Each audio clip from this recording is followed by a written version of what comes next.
The art of war underwent a significant transformation from the 18th century to the 19th century. While the 18th century was defined by rigid linear formations, disciplined volleys, and siege warfare, the 19th century saw the advent of industrialized warfare, more mobile tactics, and technological innovations such as rifled muskets and artillery. This video will explore the key differences in war tactics between these two centuries, highlighting changes in formations, weaponry, battlefield strategies, and the impact of technology on military doctrine. Linear warfare was the predominant battlefield formation, designed to maximize the firepower of musket-armed infantry. Troops were arranged in long, thin lines, typically 3 ranks deep. This formation allowed the greatest number of soldiers to fire their muskets simultaneously, while maintaining a continuous front. The goal was to unleash disciplined volleys of musket fire, overwhelming enemy forces through superior firepower rather than individual marksmanship. Because muskets at the time were inaccurate beyond short distances, mass fire was essential to achieving battlefield success. Soldiers in a linear formation were required to march and maneuver in unison, maintaining strict alignment even under fire. If the line broke or fell into disorder, it could be devastating, as an enemy charge could easily exploit the gap. Officers and non-commissioned officers played a crucial role in keeping the line intact, using swords, canes, or even physical force to ensure that soldiers held their positions. The linear formation also allowed commanders to quickly adjust their lines, wheeling them to face threats from different angles. However, this tactic was vulnerable to flanking attacks and rough terrain, which could disrupt the integrity of the formation. Drill discipline was paramount. Soldiers underwent rigorous training to ensure they could reload and fire their muskets in unison, march in perfect step, and execute complex maneuvers under battlefield conditions. This discipline was ingrained through constant repetition and harsh punishments for failure. Armies such as those of Frederick the Great of Prussia became famous for their drilling precision, with troops able to fire 3 or 4 volleys per minute. Drill manuals, such as those developed by Maurice de Saxe and William Augustus, Duke of Cumberland, provided standardized training procedures that emphasized obedience, speed, and efficiency. The effectiveness of drill discipline was most evident in the Prussian army, which could execute battlefield maneuvers with unparalleled speed and precision. This allowed Prussian forces to outmaneuver less disciplined foes, delivering devastating volleys at critical moments. One of the most effective tactics used in conjunction with linear formations was the volley fire system. Since muskets had a slow reload time and limited accuracy, soldiers fired in coordinated volleys to maximize their impact. The 3-rank system allowed for a continuous cycle of fire. The first rank would kneel and fire, followed by the second and third ranks, creating a deadly cascade of bullets. By the time the third rank fired, the first rank was reloading, ensuring almost continuous firepower. This system was especially deadly in the hands of well-drilled troops, who could maintain a relentless rate of fire against advancing enemies. In some cases, platoons within a battalion would fire in sequence, creating a rolling wave of musketry that could suppress and break enemy formations. Commanders sought to break the morale of enemy forces by subjecting them to sustained, withering volleys, after which a bayonet charge could be used to rout the survivors. Despite the dominance of firearms, close combat remained a crucial aspect of 18th century warfare. After inflicting significant damage through musket volleys, armies often followed up with a bayonet charge. The bayonet, a blade affixed to the muzzle of a musket, effectively turned infantry into spearmen, capable of fighting at close range once ammunition ran low or formations broke down. Bayonet charges were used both offensively and defensively. If an enemy line showed signs of faltering, a well-timed charge could send them into full retreat. Conversely, disciplined troops could withstand an enemy assault and countercharge with deadly precision. The psychological impact of a mass charge was often enough to break enemy morale. Before actual contact occurred, elite troops such as grenadiers, who were physically strong and highly trained, often led these charges. Cavalry in the 18th century. Shock and mobility. Cavalry played a supporting but still vital role in 18th century warfare. Heavy cavalry, such as cuirassiers and dragoons, were used for shock charges, smashing through weakened enemy lines. Light cavalry, including hussars and lancers, specialized in reconnaissance, skirmishing, and pursuing fleeing enemies. A well-executed cavalry charge could be devastating, particularly against a disordered or demoralized enemy. However, cavalry was vulnerable to disciplined musket fire, particularly from square formations, in which infantry formed a tight defensive block with bayonets pointing outward. This tactic was especially effective against cavalry charges. As artillery, the great equalizer, artillery played an increasingly significant role in 18th century battles, providing devastating firepower to soften enemy lines before an infantry assault. Cannons, howitzers, and mortars were used to bombard enemy formations, fortifications, and supply lines. Grapeshot, a type of ammunition that functioned like a giant shotgun blast, was particularly deadly against massed infantry and cavalry. Advancements in artillery organization and deployment allowed for more mobile battlefield use. Light field guns could accompany advancing infantry, while larger siege cannons were used to batter enemy fortifications. Artillery officers such as Jean-Baptiste de Gribeauval revolutionized cannon design, making them more maneuverable and efficient. While field battles were important, siege warfare remained a crucial aspect of 18th century conflicts. Strongholds such as Vauban-style fortresses with their intricate star-shaped designs were designed to withstand prolonged sieges.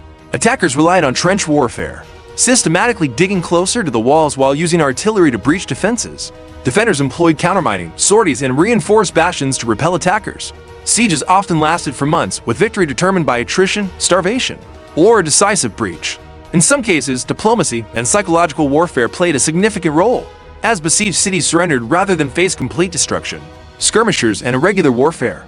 Although linear warfare dominated formal battles, skirmishers and irregular troops played an essential role in harassing enemy forces, scouting, and disrupting supply lines. Light infantry, such as riflemen and jeggers. Now, let's get into the 19th century tactics of war and how they differentiate from the 18th century. One of the defining aspects of early 19th century warfare was the Napoleonic system, which revolutionized battlefield tactics. Napoleon Bonaparte refined the concept of maneuver warfare, relying on rapid troop movements and decentralized command structures. His armies used corps-based organization, allowing for independent action while maintaining coordination across large battlefields. Napoleon's emphasis on speed and surprise, exemplified in the Ulm campaign of 1805, allowed him to envelop and destroy enemy forces before they could fully deploy. Additionally, the widespread use of levy en masse conscription enabled the French to field large armies, a shift that would remain crucial throughout the century. Early on, armies continued to use line formations, where soldiers stood shoulder to shoulder in multiple ranks to maximize firepower. However, the French favored the attack column, a more compact formation that emphasized shock attacks over sustained musketry. While this allowed for greater mobility and morale-boosting charges, it often suffered against disciplined lines that could deliver concentrated volleys. By mid-century, the increasing range and lethality of rifled muskets, like the British Enfield and the American Springfield, forced a shift away from dense formations toward more dispersed tactics. The role of artillery and its transformation. Artillery was a dominant force on 19th century battlefields, growing in both power and precision. Napoleon's use of mass artillery batteries to break enemy lines set a precedent for later conflicts. Early in the century, smoothbore cannons such as the French Gribeauval system were common, relying on direct fire at relatively short ranges. However, by the 1850s, rifle artillery, such as the Armstrong and Parrott guns, increased both range and accuracy. This forced armies to rethink traditional mass formations, as indirect fire and offensive entrenchments became more effective against advancing troops. While cavalry remained a key component of 19th century warfare, its role changed significantly. Early in the century, heavy cavalry, such as cuirassiers, were used for shock charges against enemy lines. Light cavalry units, including hussars and dragoons, excelled in reconnaissance and skirmishing. However, as firearms improved, cavalry charges became increasingly vulnerable. By the American Civil War and the Franco-Prussian War, cavalry was more often used for raiding, scouting, and screening movements rather than decisive battlefield charges. The rise of rifled weapons and defensive fortifications diminished cavalry's traditional effectiveness in direct combat. One of the most transformative developments of 19th century warfare was the widespread adoption of rifled firearms. Early muskets had smooth bores, limiting their range and accuracy. By the 1850s, rifled muskets and breech-loading rifles, such as the Drace needle gun and the mini ball-firing muskets, allowed soldiers to engage enemies at far greater distances. This led to the decline of close-order formations and the rise of skirmishing tactics. Infantry began using cover more effectively, and battles became prolonged engagements rather than quick, decisive clashes. The American Civil War 1861 to 1865 demonstrated the growing importance of field fortifications, with armies constructing extensive trench networks to withstand enemy assaults. The Siege of Sevastopol and the Battle of Petersburg illustrated how entrenched positions, supported by artillery and rifle fire, could grind offensives to a halt. These tactics foreshadowed the large-scale trench warfare of World War I, where defensive positions dominated the battlefield. Logistics played a critical role in sustaining large armies, and the advent of railroads revolutionized military supply lines. In the Napoleonic era, armies relied on foraging and wagon trains to sustain campaigns. However, by the mid-19th century, railroads enabled rapid troop deployments and supply movements over vast distances. The American Civil War was one of the first conflicts where rail networks were extensively used for military purposes, allowing Union forces to maintain long supply lines and execute strategic offensives like Sherman's March to the Sea. The 19th century also saw significant changes in naval warfare, with wooden sailing ships gradually being replaced by steam-powered ironclads.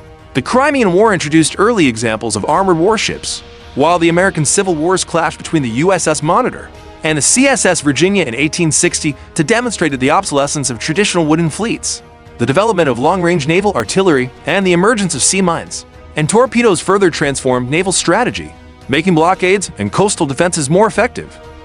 As conflicts grew in scale, strategic planning became more sophisticated.